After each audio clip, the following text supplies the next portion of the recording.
জুলাইয়ে ছাত্র জনতার অভ্যুত্থানে আহত অনেকেই এখনও রাজধানীর বিভিন্ন হাসপাতালে ভর্তি আছেন। তাদের উন্নত চিকিৎসার জন্য অন্তর্বর্তী সরকারের আমন্ত্রণে চীন সরকার বাংলাদেশে চিকিৎসক দল পাঠিয়েছে।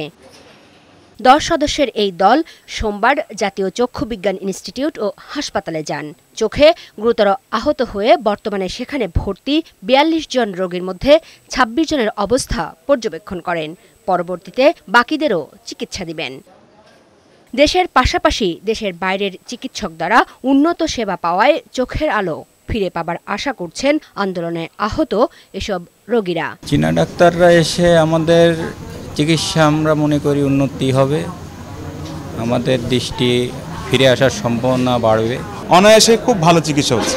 আমেরিকান, লন্ডন বলেন, অস্ট্রেলিয়া বলেন, যে কোনো দেশ থেকে উন্নত মানের চিকিৎসক এনে আমাদের চিকিৎসা করাবে বাংলাদেশে। তারপরে আমি মনে করি যে আমাদের বাংলাদেশের মানটাও বাড়বে, বরং আমাদের উন্নত মানে চিকিৎসার উন্নতটাও একটু বাড়বে আর কি। দেশের চিকিৎসা হচ্ছে, বাইরে ডাক্তার আসছে যে আমাদের চোখটা যেন ভালো হয়ে যায়।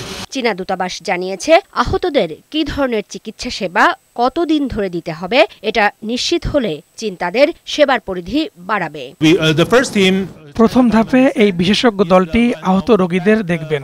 এদের কী ধরনের চিকিৎসা দরকার তা বিবেচনায় নিয়ে দরকার হলে পরবর্তীতে চীন আরও বিশেষজ্ঞ দল পাঠাবে। আমাদের হাসপাতালের ফ্যাসিলিটি, আমাদের এক্সপার্টদের ফ্যাসিলিটি ওনারা যাচাই বাছাই করবেন। করার পরে আমরা হয়তো ওনাদের কাছ থেকে জানতে পারবো যে আমাদের যে ফ্যাসিলিটির সাথে ওনাদের ফ্যাসিলিটির কি পার্থক্য রয়েছে।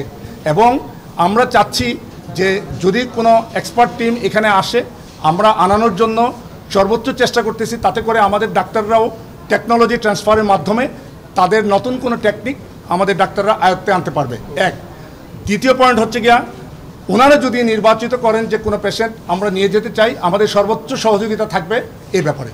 স্বাস্থ্য অধিদপ্তর জানিয়েছে অন্তর্বর্তী সরকারের অনুরোধে নেপাল ও যুক্তরাজ্য সহ আরও কিছু দেশ মেডিকেল টিম পাঠাতে যোগাযোগ করেছে। আমাদের ফ্যাসিলিটি ইউজ করেও তাদের এক্সপার্টিস তারা এখানে অপারেশন বা প্রসিডিওর করবেন। আজকের টিমটা আসলে ইনিশিয়াল অ্যাসেসমেন্ট টিম, তারা দেখছে যে কাদের কাদের চিকিৎসা প্রকৃতভাবে প্রয়োজন এবং সেই অনুসারে পরবর্তীতে সিদ্ধান্ত নেওয়া হবে। আমাদের সঙ্গে ইংল্যান্ডে কথা হয়েছে, নেপালে কথা হয়েছে। পরে পঙ্গু হাসপাতালে ভর্তি আহত রোগীদের দেখেন চীনের এই বিশেষজ্ঞ চিকিৎসক দলটি।